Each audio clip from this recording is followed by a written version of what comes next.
اب تو یہ اتنی بڑی تجارت ہے، یہ تم نے کہا سارے مردوں کو پہنچا دے، مسلمانوں کو پہنچا دے، جتنوں کو جتنا تم نے پڑھا ہے، ایک قرآن کا ثواب سب کو ملا، وہ جتنا سب کو ملا اتنا تجھے اکیلے کو ملا، تیرا عمل خود بھلا ہے۔ اچھا وہ ایک سنی لیں اس کو پوری دعا بھی، تاکہ آگے یاد کرو۔ اللہم اغفر لی حینا، اے اللہ ہمارے زندوں کو بخش دے، وہ میتنا ہمارے مردوں کو بخش دے۔ تو پہلے زندوں کا ہے، پھر بعد میں مردوں کا ہے۔ اب جو کہہ رہے زندوں کی فاتحہ کہاں سے، تو جنازہ سن لیا ہو، ولی زندہ ہے تو ان کے فاتحہ میرے بھائی یہ دیکھنا جنازہ۔ اللہم اغفر لی حینا و میتنا و شاہدنا، جو حاضر ہے انہیں بھی بخش دے، وہ غائبنا، مولا جو جنازے میں نہیں آئے نا انہیں بھی بخش دے، وہ صغیرنا ہمارے چھوٹوں کو بخش دے، وہ کبیرنا ہمارے بڑوں کو بھی بخش دے، وہ ذکرنا مردوں کو بخش دے، وہ انسانا عورتوں کو بھی بخش دے۔ اللہم من احییت منا فاحیہ الی الاسلام۔ اب جنازہ سامنے ہے، مفتی بھی سب کے لیے دعا کر رہا ہے، اے اللہ ہم میں سے جس کو زندہ رکھنا چاہے تو اس کے صدقے میں ایمان اسلام پر زندہ رہا۔ وَمَن تَوَفَّيْتَ مِنَّا فَتَوَفَّوْا عَلَى الْإِيمَانِ، اور اگر جس کو موت دے تو غم نہیں ہے مولا، پھر ایمان پہ موت دے دے۔ زندہ رہے تو مسلمان بن کر، مرے تو مومن بن کر، پھر نہ جینے میں گھاٹا ہے نہ مرنے میں گھاٹا۔ بھئی یہ جنازہ ہے نا، یہ اپنی مرضی سے پڑھا ہے کہ شریعت کے مطابق؟ تو شریعت کے مطابق جب یہاں سے مسئلہ ہے تو پھر قبر سے سیدھا اپنے گھر جاؤ، ارے اپنے گھر جاؤ، کہاں جاؤ گے؟ مسئلہ یاد رکھو، میت کے گھر جانا چاہیے، حکم حق ہے، فرض واجب نہیں بتا رہا ہوں، حق یہ ہے کہ میت کے گھر جاؤ، بچوں کو دلاسا دو، تسلی دو، ہو سکے تو اپنے ساتھ ان کو بٹھا کر کچھ خود بھی کھاؤ، ان کو بھی کھلاؤ۔ یہ اسلام ہے کہ اب غم کا وقت ہے، ان کو کھلاؤ، لیکن وجہ یہ ہے پریشانی، شریعت نے تو کہا تم اپنے اپنے گھروں سے لا کر کھلاؤ، اس پہ بوجھ نہ بنو، لیکن ہم اس کا کھاتے۔ یہ علماء بیٹھے ہیں، اگر یہ سمجھے نیا مولوی کہاں سے آیا ہے تو پوچھ لو، شریعت کا حکم یہ ہے کہ پڑوس والے ملنے والے خود اپنے گھروں سے لا کر، اور ہم ان کے گھر کھاتے ہیں۔ اچھا غم کے ایک دن کا ہے، سوگ ہے کتنے دن؟ اب یہ بھی شریعت کے مطابق طے کریں گے اپنی مرضی سے۔ تو یہ علماء بیٹھے ہیں 3 دن تک سوگ ہے، آپ لاؤ انہیں کھلاؤ، 3 دن کے بعد جازم اٹھا دو،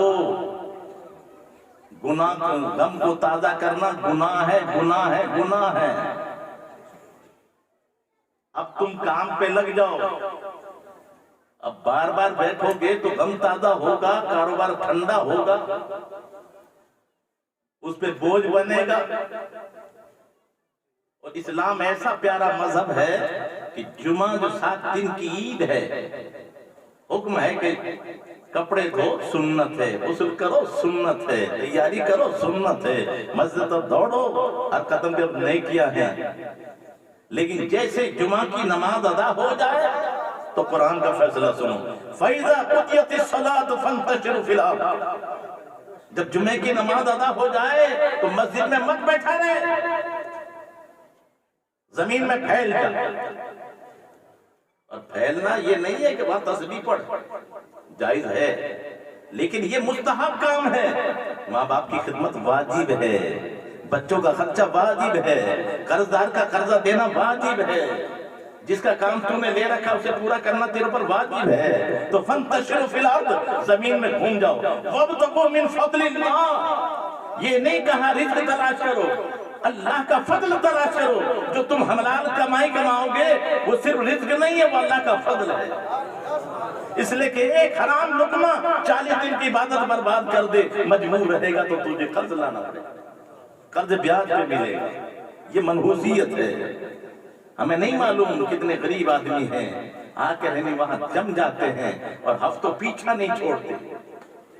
اب جو اس کے پیچھا نہیں چھوڑیں گے، شہروں میں جگہ بھی کم ہے اور پھر پیچھا چھوڑے نہیں، پان بھی کھاتے ہیں، گٹکے بھی کھاتے ہیں، مجبوراً اسے بیچارے کو قرض لے کر ہیں.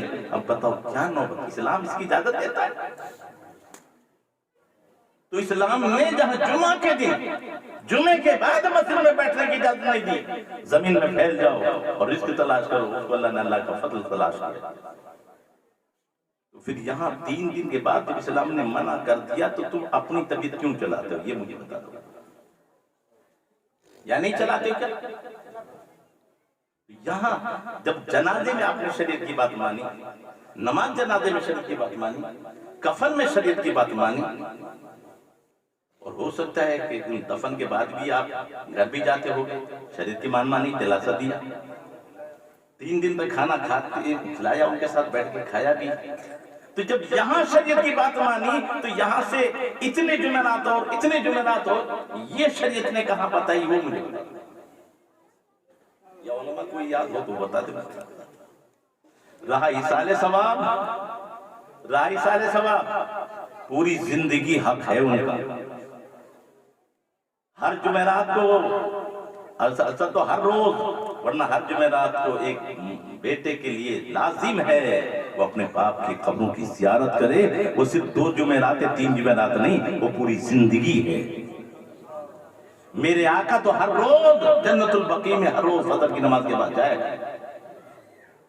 ایصال ثواب منع نہیں ہے. ہر نماز میں اللہم اغفر لی ورحمنی ورزقنی ولوالدی وللمؤمنین، ہر نماز میں ایصال ثواب 5 وقت ہے.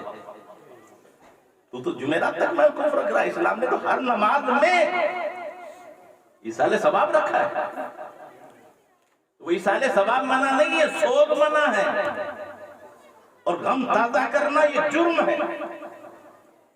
ہاں عورت کے لیے 4 مہینہ 10 دن ہے، مردوں کے لیے کتنے دن ہے بھیا؟ تو ہمیں ماننا چاہیے نا. تو اب یہ 10 جمعرات، 7 جمعرات، 5 جمعرات، صرف 3 دن. اب 10ویں کے فاتح لگاؤ، اسلام اجازت دیتا ہے. 6 کے فاتح لگاؤ، اسلام اجازت دیتا ہے. برسی میں فاتح لگاؤ، اسلام اجازت دیتا ہے. اور پھر روزانہ طور پہ حاضری دے کر ایصال ثواب دو، اسلام اجازت دیتا ہے. تم ان کے نام سے قرآن خوانی کرواؤ، اسلام اجازت دیتا ہے. محفلیں کراؤ، لیکن غم تازہ کرنا اسلام میں جائز. تو حکم یہی ہے کہ 3 دن کے بعد جازم اٹھا دینا چاہیے. یہ چاہے ہریانہ کا علاقہ ہو یا پنجاب کا ہو یا راجستھان کا ہو، یہ شریعت کسی کی جاگیر، شریعت کا حکم تو یہ ہے. اب ہم کہ ہمارے یہاں تو ایسا ہوگا، یہ دنیا کیا کہے گی؟ تو وہی میں نے قرآن کی آیت پڑھی ہے، اے ایمان والو اللہ سے ڈرو. کس سے ڈرنا ہے بھیا؟ کون کیا کہے گا اس سے ڈرنے کی ضرورت؟ یہ بہت سی مرتبہ تو جو ہے نا ہم نے یہاں تک دیکھا، اللہ پناہ میں رکھے، کہ دشمنی نکالنی ہے تو مرد کا انتظار کرتے ہیں، اور پھر جو ہے وہ دوست نما دشمن اتنا خرچ ہوگا، یہ ہوگا، یہ ہوگا. وہ منع مانے تو ہمیں کیوں بلائے تھے؟ یہ غیر نہیں ہوتے، اپنے ہوتے. اسلام آسانیاں تلاش کرتا ہے. الدین یسر، دین بہت آسان ہے. وہ دین تو یہ کہتا ہے شادی وہ بہتر ہے جس میں سب سے کم خرچ ہو. اسلام کہتا ہے نکاح آسان کر دو، زنا مشکل ہو جائے گا. ہم نے تو نکاح کو بھی اتنا مشکل کر دیا جس کی کوئی حدیث نہیں. آقا فرماتے حدیث پاک ہے مسجدوں میں نکاح کرو. غیبدہ نبی دیکھ رہے تھے، واٹکا تلاش کریں گے، یہ لاکھوں روپے کے شادی ہال تلاش کریں گے، وہ لاکھوں روپے جو برباد ہوگا. میرے آقا نے پہلے اس کو ختم کر دیا. سچا مسلمان ہوگا تو مسجد میں نکاح پڑھائے. اچھا نکاح کے اندر آپ نے کبھی اور کیا ہو؟ لڑکی والے کو اتنا آسان کر دیا، اتنا آسان کر دیا. اگر مسلمان ہو بھئی اسلام میں نکاح کیا ہے آپ نے جانا بھی؟ لڑکے زندہ دفن کی جاتی تھی. میرے آقا نے اعلان نبوت سے پہلے ہی تحریک چلائی، لڑکیوں کو زندہ دفن کرنے سے بچوایا.